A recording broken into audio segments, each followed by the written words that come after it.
أعوذ بالله من الشيطان الرجيم بسم الله الرحمن الرحيم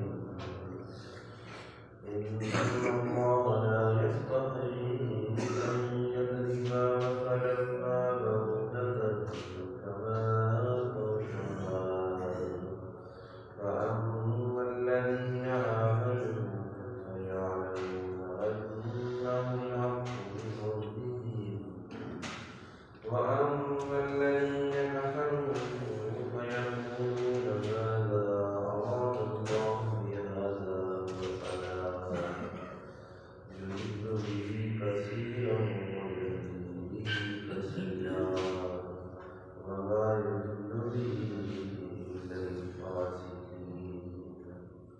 آمنت بالله صدق الله العظيم. دوستو سورت البقرہ کی آیت نمبر 26 کی تلاوت کی ہے۔ دعا ہے اللہ رب العزت ہم سب کو قرآن مقدس پڑھنے، سمجھنے اور اس کے عمل کرنے کی توفیق عطا فرمائے۔ جتنے ہی دوست احباب درس قرآن میں شریک ہیں، اللہ رب العزت کی بارگاہ میں دعا ہے ہم سب کے لیے، خصوصاً ہمارے والدین کے لیے، ہمارے اساتذہ کے لیے، دوست احباب کے لیے، حضور کی ساری امت کے لیے اس سے بخشش اور مغفرت کا ذریعہ بنائے۔ کل بھی اسی آیت کو تلاوت کیا، اس کا کچھ حصہ بیان کل ہوا اور وعدہ کیا کہ اگر زندگی رہی تو اس کا جو دوسرا حصہ انشاءاللہ کل بیان کریں گے۔ اللہ نے پھر موقع عطا فرمایا تو اللہ رب العزت نے اس بات کا ذکر فرمایا کہ اللہ نہیں چھوڑتا اس مثال کو کہ چاہے وہ جتنی بھی ادنا کیوں نہ ہو، اگر لوگوں کی ہدایت کے لیے ہو تو اللہ اسے بیان فرماتا ہے۔ اللہ کی یہ شان نہیں۔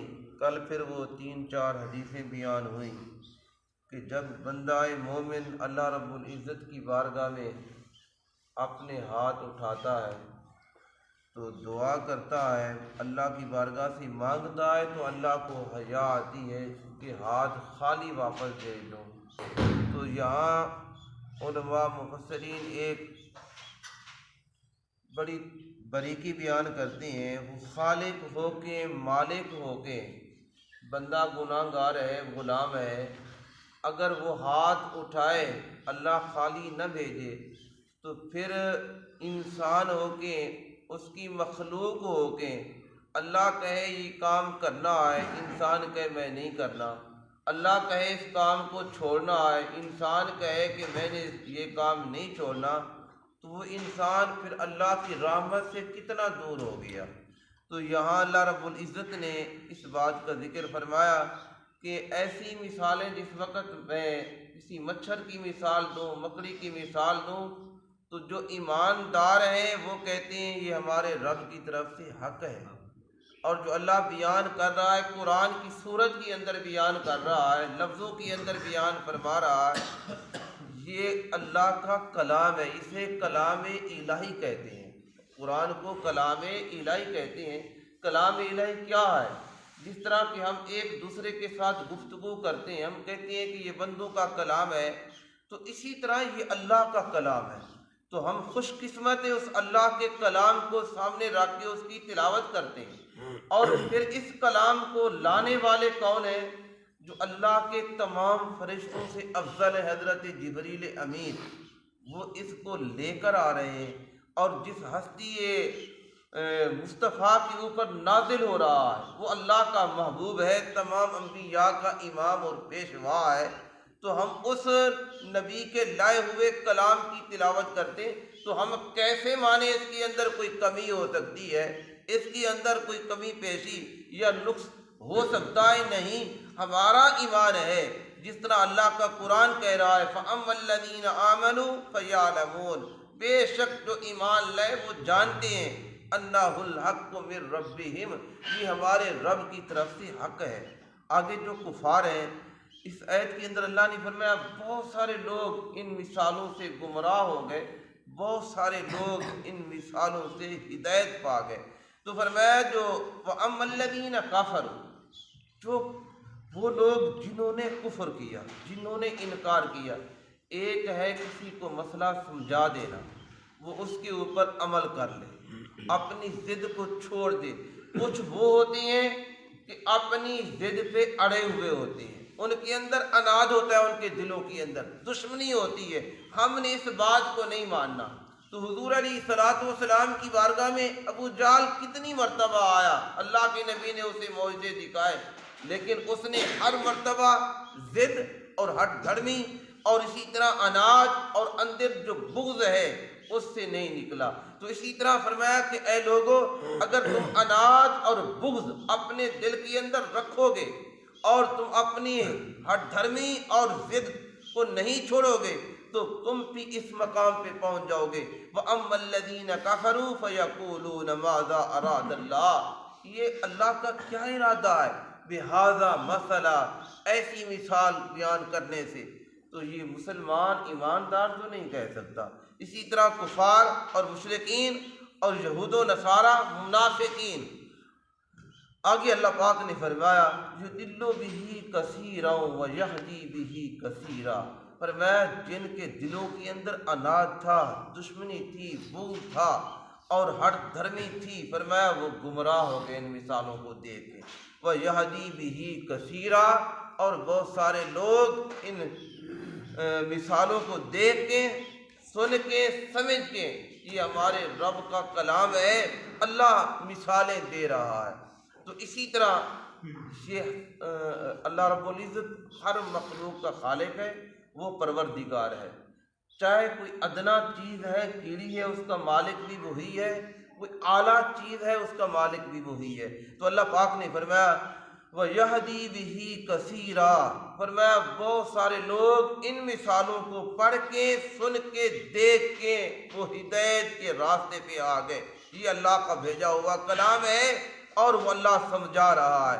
وَمَا يُضِلُّ بِهِ، آگے اللہ خود بیان فرماتا ہے اللہ نہیں کسی کو گمراہ کرتا، اللہ کسی کو گمراہ نہیں کرتا إِلَّا الْفَاسِقِينَ، مگر جو فاسق ہیں، جو دین سے ہٹے ہوئے. یہاں جو فاسق کا علماء مفسرین بیان کرتے ہیں، اس کی تفصیل بیان کرتے ہیں. فرمایا 3 درجے ہیں فاسقوں کے. ان کو اللہ ایمان کی دولت عطا کرتا ہے. فاسق کافر نہیں ہوتا، پہلے کافر پہ اپنے عمل سے ہوتا ہے. تو فرمایا یہ فاسق کے حضور علیہ الصلوۃ والسلام نے، علماء نے بیان فرمایا کہ فاسق کے اللہ نے درجے بیان فرمائے. فرمایا فاسق وہ شخص ہے شریعت مصطفیٰ کے اندر اس کا پہلا نمبر بیان کیا تغابی. فرمایا تغابی وہ شخص ہے جو اس نے کلمہ تو پڑھا، اس کے بعد وہ فرض کو چھوڑ دیتا ہے، جو حرام ہے اسے اپنا لیتا ہے. فرض کو چھوڑ دینا، جس طرح کہ مال سال کے بعد اپنے مال کی زکوٰۃ ادا کرنا صاحب نصاب پہ یہ فرض ہے. 5 وقت کی نماز پڑھنا یہ بھی فرض ہے. تو فرمایا فرض کو چھوڑ دے اور اس کے بعد حرام کا ارتکاب کرے، حرام کو نہ چھوڑے، حرام کھاتا رہے. فرمایا وہ کیا ہے؟ وہ فاسق ہے، وہ پہلے درجے پہ کھڑا ہے. لیکن جو حرام کو ارتکاب کر رہا ہے، دل کے اندر یہ خیال ہے کہ یار یہ کام برا ہے، چھوڑ تو رہا ہے لیکن دل کے اندر یہ خیال ہے. تو فرمایا یہ کافر نہیں ہوگا، کافر کے درجے پہ نہیں پہنچے گا، فاسق کے درجے پہ پہنچ چکا ہے. فرمایا اس کے بعد اس کا دوسرا درجہ بیان کیا. فرمایا کہ شریعت مصطفیٰ کے اندر وہ شخص جو گناہ کبیرہ کا عادی ہو لیکن دل کے اندر خوف بھی ہو، اسے انہماک کہتے ہیں. اسے کیا کہتے ہیں؟ انہماک شخص کو کہتے ہیں. وہ گناہ کبیرہ کر رہا ہے، دل کے اندر خوف بھی ہے کہ یار یہ غلط ہے. تو فرمایا یہ بھی دوسرے درجے پہ پہنچا ہے، ابھی کافر کے درجے پہ نہیں پہنچا. فرمایا تیسرا وہ شخص ہے جو حجود ہے. فرمایا وہ شخص ہے جو گناہ کبیرہ کرتا ہے، اس کا عادی ہے اور اسے برا بھی نہیں جانتا اور کہتے ہیں ٹھیک ہے آج ملاوٹ کرنے والے اور لوگوں کا حق مارنے والے اور وہ کہتے ہیں نہیں یہ کچھ نہیں ہے، یہ تو ہمارا کام ہے۔ فرمایا یہ کافر کے درجے پہ پہنچ چکا، ایمان تو اس نے حاصل کیا لیکن ایمان کو قائم نہ رکھ سکا، فرمایا وہ کافر کے درجے پہ۔ اس لیے یہاں اللہ پاک نے فرمایا وَمَا يُضِلُّ بِهِ إِلَّا الْفَاسِقِينَ، مگر دوسروں کو اللہ گمراہ نہیں کرتا، جو فاسق ہیں ان کو اللہ گمراہ کرتا ہے ایسی مثالوں سے، اور ان کے دلوں کے اندر پھر ایمان کی دولت اللہ چھین لیتا ہے۔ ظاہری طور پہ وہ نظر آتی ہیں کہ یہ مسلمان ہیں لیکن وہ منافقوں کے ٹولے کے اندر کھڑے ہوتے ہیں۔ اللہ نے اس آیت کے اندر بھی ذکر ان منافقین کا فرمایا۔ دعا ہے اللہ رب العزت ہم سب کو حضور علیہ الصلوۃ والسلام کے بتائے ہوئے احکام کے مطابق عمل کی توفیق عطا فرمائے۔ ہمارے دلوں کے اندر اگر کوئی بغض، عداوت ہو، کوئی نقص ہو، کوئی کمی ہو، اس کو آج ہی اپنے دلوں سے نکال دیں تاکہ ہم سچے اللہ رب العزت کی بارگاہ میں ایمان حاصل کرنے والے بن جائیں، اور فاسقوں کے اندر، منافقین کے اندر ہمارا شمار نہ ہو۔ یہ بہت بڑی اللہ کی ناراضگی ہے۔ توبہ کا دروازہ اللہ نے کھول کے رکھا ہے، یہ بھی اللہ کی مہربانی ہے، اس نے اپنا دروازہ نہیں بند کیا، تو ہمیں اس دروازے سے فائدہ اٹھانا چاہیے، اور کل کی جو رات آنے والی ہے اس کے اندر اہتمام کریں کہ میں نے عہد کرنا ہے اللہ کے ساتھ کہ میں اپنی زندگی کے اندر آئندہ ایسی غلطیاں، ایسی کوتاہیاں، نافرمانیاں نہیں کروں گا، اللہ میرے پچھلے گناہ معاف کر دے۔ تو اللہ کی رحمت وسیع ہے، اللہ کی رحمت وسیع رحمت سے ہمیں فائدہ اٹھانا چاہیے۔ اللہ ہم سب کو عمل کی توفیق عطا فرمائے۔